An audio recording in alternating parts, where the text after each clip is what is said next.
चलो नमस्कार विद्यार्थी मित्रों।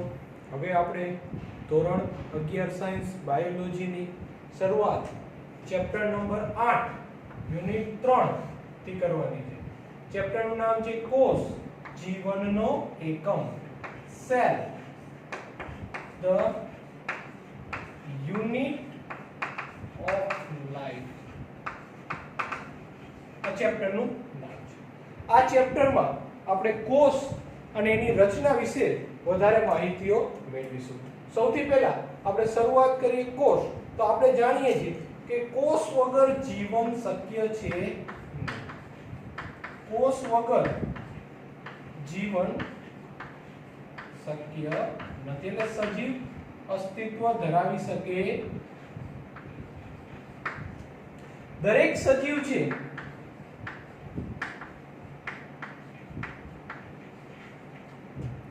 કોષના બનેલા છે।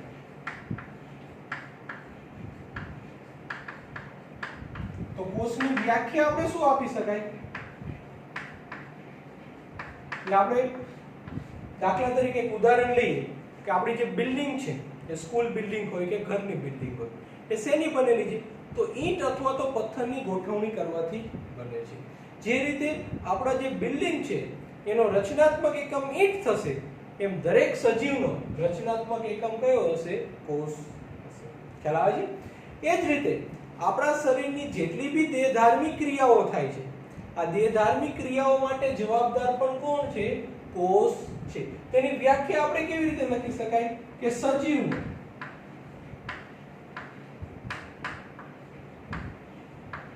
રચનાત્મક અને ક્રિયાત્મક એકમ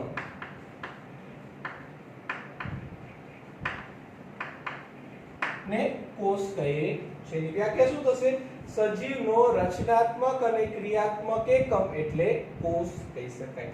હવે જો આપણે કોષની સંખ્યાને ધ્યાનમાં લઈએ તો કોષને આધારિત આપણે મુખ્યત્વે બે પ્રકારના સજીવો જોઈએ છીએ। એકકોષી સજીવો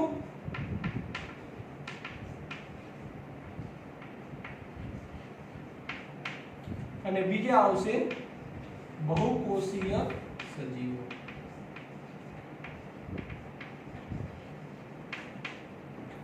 એક કોષીય સજીવ કોને કહેવાય? કે જે એક જ કોષના બનેલા હોય છે।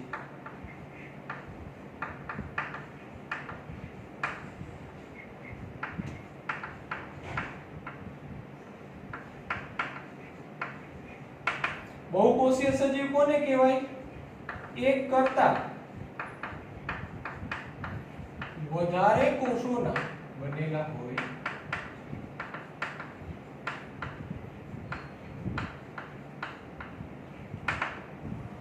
એક કોષીય સજીવ કોને કહેશું આપણે? એક જ કોષના બનેલા છે। અને બહુકોષીય સજીવ કોને કહેશું? એક કરતા વધારે કોષોના બનેલા હોય છે। એક કોષીય સજીવના ઉદાહરણ કયા આવશે? અમીબા, આ શબ્દથી તમે પરિચિત છો। પેરામીશિયમ, જીવાણુ, જીવાણુને ઇંગ્લિશમાં કહેવાય બેક્ટેરિયા વગેરે। બહુકોષીય સજીવમાં કોનો સમાવેશ થશે? પ્રાણીઓ, વનસ્પતિ, જે આપણે નરી આંખે જોઈએ છીએ એ બધાય કેવા હશે? બહુકોષી સજીવો હશે। એકકોષી સજીવોને આપણે નરી આંખે જોઈ શકતા નથી, એને જોવા માટે માઇક્રોસ્કોપની જરૂર પડે છે। ક્લિયર? તો અહીં સુધી આપણે શું ભણ્યા? તો કોષની વ્યાખ્યા શું છે? સજીવનો રચનાત્મક અને ક્રિયાત્મક એકમ।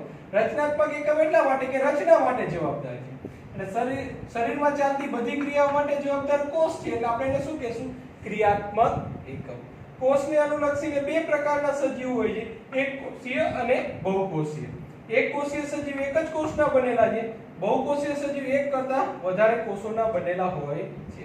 અમીબા, પેરામીશિયમ, જીવાણુ વગેરે એકકોષીય સજીવ છે, અને જે નરી આંખે જોઈ શકીએ આપણે પ્રાણીઓ, વનસ્પતિ, આ બધા બહુકોષીય સજીવો છે। ક્લિયર? લખી નાખો તો સ્ક્રીનશોટ પાડી લો। ચલો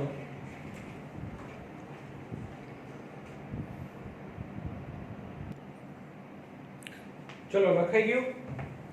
હવે આપણે આગળ જોઈએ કે જે આપણે એકકોષી સજીવોની વાત કરી છે, આ એકકોષી સજીવો પોતાના દરેક કાર્ય કરવા માટે સક્ષમ હોય છે. એક જ કોષના બનેલા છે એટલે એવું નહીં કે અમુક કાર્ય કરી શકે અને અમુક કાર્ય ન કરી શકે. એ પોતાના જરૂરી બધા કાર્ય કરવા માટે સ્વતંત્ર હોય છે અને સક્ષમ હોય છે. ક્લિયર? હવે આપણે જોઈએ આગળ આપણે વાત કરી કે સજીવનો રચનાત્મક અને ક્રિયાત્મક એકમ કોષ છે. તો બહુકોષી સજીવનું આખું સ્ટ્રક્ચર કોષથી કેવી રીતે બને છે આને આપણે કહીશું કે સંગઠનની પદ્ધતિ. ધ્યાન રાખો આપણે વાત કોની કરેલી છે? કોષ. સજીવનો રચનાત્મક અને ક્રિયાત્મક એકમ છે. કોષો ભેગા મળી અને પેશીની રચના કરે છે. કોષો ભેગા મળી શેની રચના કરે છે? પેશીની રચના કરે છે. પેશીઓ ભેગી મળશે તો શેની રચના થશે? અંગ બને છે. અંગ ભેગા થઈ અને અંગતંત્ર બને છે. અને અંગતંત્ર ભેગા મળી અને શેનું નિર્માણ થાય છે? સજીવનું નિર્માણ થાય છે. આપણે કહીએ સજીવનો રચનાત્મક અને ક્રિયાત્મક એકમ કયો છે? કોષ છે. કોષો ભેગા મળી પેશી. દાખલા તરીકે સ્નાયુ આપણા શરીરના એક પ્રકારની પેશી છે. આપણું હૃદય એક પ્રકારનું અંગ છે. પાચન તંત્ર એક પ્રકારનું શું છે? અંગતંત્ર છે. બરાબર? તો આવા બધા અલગ અલગ ઘણા બધા હોય. પાચન તંત્ર, શ્વસન, ઉત્સર્જન તંત્ર, આ બધા અંગતંત્રો ભેગા થઈ અને શેનું નિર્માણ કરે છે? સજીવનું નિર્માણ કરે છે. આના વિશે આપણે અંગ અને અંગતંત્ર વિશે આપણે 16 થી 22 ચેપ્ટરમાં ભણવાનું છે 11મા ધોરણમાં. પેશી વિશે આપણે વનસ્પતિની પેશી વિશે 6થા ચેપ્ટરમાં અને પ્રાણીની પેશી વિશે 7મા ચેપ્ટરમાં ભણવાનું છે. અહીંયા કોષો વિશે આપણે તે ચાલુ ચેપ્ટરની અંદર વધારે ડિટેલમાં ભણશું ચેપ્ટર નંબર 8 ની અંદર. હવે પ્રશ્ન એ છે આપણે કીધું પેશી શેમાંથી બને છે? કોષો ભેગા થઈ. તો કોષ શેમાંથી બને છે? તો ખાસ ધ્યાન રાખવાનું કે કોષો શેના બનેલા છે? તો અંગિકાઓ. અંગિકાઓ ભેગી મળી અને શેની રચના કરે છે? કોષની રચના કરે છે. અંગિકાઓમાં કોનો સમાવેશ થશે? તો કોષ રસ્તર, કણાભ સૂત્ર, આ શબ્દથી ઘણી બધી અંગિકાઓ આપણે એક બે એક્ઝામ્પલ લઈએ. ગોલ્ગી કાય, આ બધી અંગિકાઓ છે. આ બધી અંગિકાઓ ભેગી મળી અને શેનું નિર્માણ કરે છે? કોષનું નિર્માણ કરે છે. તો પ્રશ્ન થાય કે અંગિકાઓ શેની બનેલી છે? તો અંગિકાઓ મહાઅણુની બનેલી હોય છે. મહાઅણુઓ ભેગા મળી અને અંગિકાનું નિર્માણ કરે છે. મહાઅણુમાં કોનો સમાવેશ થશે? પ્રોટીન, ચરબી, કાર્બોદિત, આ બધાને આપણે મહાઅણુ કહીશું. એ બધા મહાઅણુઓ ભેગા મળે તો શેનું નિર્માણ થશે? અંગિકાઓનું નિર્માણ થશે. અંગિકાઓ ભેગી થઈ અને શેનું નિર્માણ કરે છે? કોષ. કોષ ભેગા મળી શેનું નિર્માણ કરે છે? પેશી. પેશીઓ ભેગી થઈ અંગ, અંગ ભેગા થઈ અંગતંત્ર, અંગતંત્ર ભેગા થઈ શેનું નિર્માણ કરે છે? સજીવનું નિર્માણ કરે. તો એના પછીનો પ્રશ્ન મહાઅણુઓ શેના બનેલા છે? તો મહાઅણુઓ સામાન્ય સાદા અણુઓના બનેલા હોય છે. અણુઓ કોને કહેવાય? દાખલા તરીકે પાણી H2O એક અણુ છે. કાર્બન ડાયોક્સાઇડ એક અણુ છે. આવા બધા અણુઓ ભેગા થઈ અને શું બનાવે છે? મહાઅણુ. નેક્સ્ટ પ્રશ્ન થાય સ્વાભાવિક છે આપણે કેમિસ્ટ્રીમાં ભણવાનું છે કે અણુઓ શેના બનેલા છે? તો અણુઓ શેના બનેલા હશે? પરમાણુના બનેલા હોય છે. પર કાર્બન પરમાણુ છે, હાઇડ્રોજન પરમાણુ છે, ઓક્સિજન પરમાણુ છે, નાઇટ્રોજન પરમાણુ છે. પરમાણુઓ ભેગા થઈને અણુઓ, અણુઓમાંથી મહાઅણુ, મહાઅણુમાં શું બનશે? અંગિકાઓ. અંગિકાઓ ભેગી થઈ શેનું નિર્માણ કરે છે? કોષનું નિર્માણ કરે છે. આજે અંગિકા અને કોષ વિશેનો અભ્યાસ આપણે ચેપ્ટર નંબર 8 માં કરશું. મહાઅણુ વિશેનો અભ્યાસ આપણે ચેપ્ટર નંબર 9 જૈવિક અણુઓમાં કરવાનો છે. તો પ્રશ્ન એ પરમાણુઓ શેના બનેલા છે? આપણે જાણીએ છીએ ઇલેક્ટ્રોન, પ્રોટોન અને ન્યુટ્રોનના બનેલા છે. તો આ જે પોર્શન છે આપણે કેમિસ્ટ્રી અને ફિઝિક્સ ની અંદર ભણશું. આ ઇલેક્ટ્રોન, પ્રોટોન, ન્યુટ્રોન, પરમાણુ, અણુ વગેરે આ બધું કેમિસ્ટ્રીનો ભાગ છે. અમુક ફિઝિક્સમાં પણ આવશે. તો આપણે ચાલુ અહીંથી કરવાનું. અણુઓ ભેગા થઈને શું બને? મહાઅણુ. મહાઅણુ ભેગા થઈને અંગિકા, અંગિકાઓ ભેગી થઈને શું બનાવે? કોષ. આ કોષ છે દરેક સજીવનો શું છે? રચનાત્મક અને ક્રિયાત્મક એકમ છે. કોષો ભેગા મળી શું બનાવે છે? પેશી. પેશી ભેગી થઈ શું બનશે? અંગ. અંગ ભેગા થઈ શું બનશે? અંગતંત્ર. અને અંગતંત્રમાંથી શેનું નિર્માણ થાય છે? સજીવનું નિર્માણ થાય છે. તો આ એક આખું શું હતું? સંગઠન હતું. ક્લિયર? લખી નાખો. આટલું અહીંથી તે અહીં સુધીનું તમારે લખવાનું છે. હું દૂર થઈ જઉં છું, સ્ક્રીનશોટ પાડી લેજો.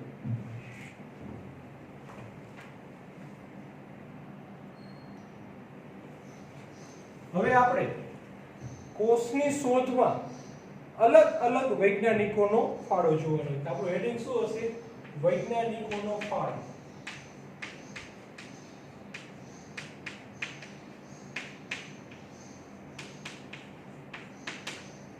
સૌથી પહેલા વૈજ્ઞાનિક આવશે રોબર્ટ હુક, જેને સૌપ્રથમ કોષની શોધ કરી હતી.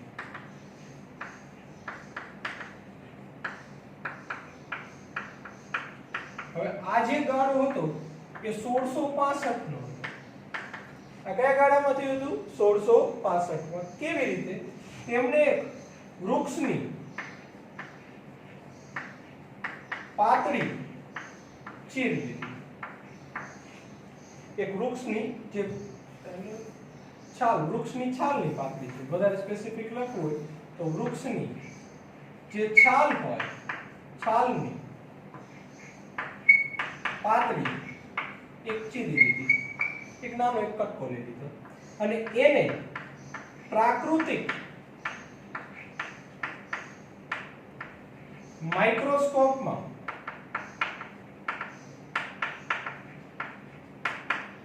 અભ્યાસ કર્યો.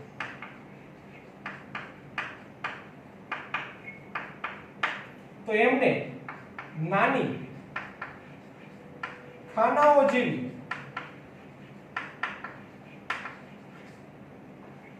રચના જોવા મળી.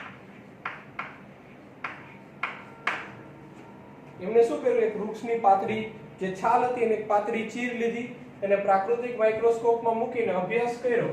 આવી નાની નાની ખાનાઓ જેવી રચનાઓ જોવા મળી. આ જે નાની ખાનાઓ જેવી રચના હતી, આ રચનાને એમને શું નામ આપવામાં આવ્યું? કોષ નામ આપવામાં આવ્યું. ક્લિયર? પરંતુ આપણે આગળ ભણશું કે વૃક્ષની છાલ છે, વૃક્ષની છાલ નિર્જીવ હોય છે. વૃક્ષની છાલ કેવી હોય છે? નિર્જીવ હોય છે. તો આમને જે કોષ સૌપ્રથમ જોયો હતો એ કોષ કેવો હતો? નિર્જીવ કોષ હતો. એ કોષ કેવો હતો? નિર્જીવ કોષ હતો. ખ્યાલ આવે છે? ફરીથી વૈજ્ઞાનિક કયા આવે છે? Robert Hooke. એને સૌપ્રથમ કોષની શોધ કરી ક્યારે? 1665 ની આસપાસ. એમણે શું કર્યું? એક વૃક્ષની છાલ લીધી, એને એક પાતળી ચીર કરી લીધી, એક પાતળી દોરી જેવી ભાગ કાપી લીધો, પ્રાકૃતિક માઇક્રોસ્કોપ પર એનો અભ્યાસ કર્યો અને એને જોયું તો નાની ખાનાઓ જેવી રચનાઓ એમને જોવા મળી હતી. આ નાની ખાના જેવી રચનાને એમને શું નામ આપવામાં આવ્યું? કોષ નામ આપવામાં આવ્યું હતું.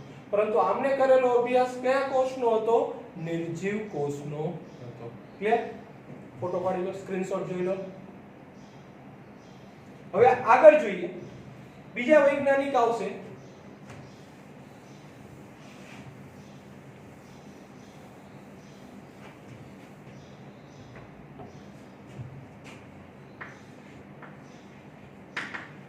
Anton van લ્યુવોનહોફ. આના પ્રોનાઉન્સિએશન અલગ અલગ થઈ શકે, એટલે કઈ ઘણામાં આડું રેફરન્સ બુકમાં લખેલું હોય કઈ ચિંતા નહીં કરવાની. Anton van લ્યુવોનહોફ. આ એન્ટન વાન લ્યુવોનહોફે સૌપ્રથમ જીવંત કોષનો અભ્યાસ કર્યો હતો. તો જીવંત કોષને જોયો હતો.